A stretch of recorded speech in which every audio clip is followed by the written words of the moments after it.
आता हा कालखंड 15-10 वर्षच राहिला. सार आणि असार. एकनाथ महाराज म्हणतात, या म्हाताऱ्यानं ज्या वेळेला त्या तरुण मुलीसोबत विवाह केला तर पहिले लग्न ठरलेलं होतं. 75 वर्षाचा म्हातारा आणि 65 वर्षाची म्हातारी घरी. पूर्वीचा कालखंड,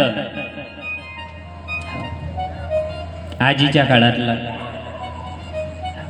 आता 75 वर्षाचा मनुष्य म्हटल्यानंतर केस कसे असतील? काळे पांढरेच ना. सार आणि असार करता आपल्याला दृष्टांत समजून घेणे गरजेचं आहे. ज्या वेळेला ती नवविवाहित स्त्री घरी आली तर तिला असं वाटलं आपल्याला हा म्हातारा शोभत नाही. काही काळे केस होते, काही पांढरे केस होते. ते तिकडच्या हिताचे म्हणजे पांढरे केस उपटायची. ज्या सानिध्यात जर हे आबा गेले तर पांढरे केस उपटायची. म्हणजे आबाच्या डोक्यावर फक्त काळाच केस राहायला पाहिजे, म्हणजे हिचे काळे केस होते. सार आणि असार. म्हातारीचे इकडे आबाजी गेले की म्हातारीनं त्याच्यातले काळे उपटायचे. दुसरी न करावी बाई फंड फजिती होई, बोभाट वेसदारा जाई बायका त्या पानवटे.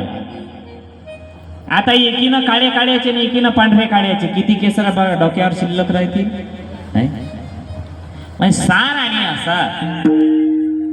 म्हणजे एक लग्न करायचा विचार करायचा, पण दुसरी लग्न करायचा विचार कधीही करायचा. काही गोष्टीचा नेहमी विचार करायचा.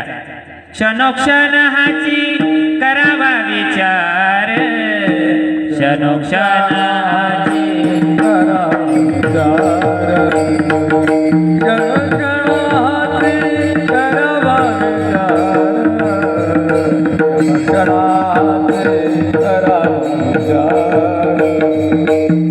क्षण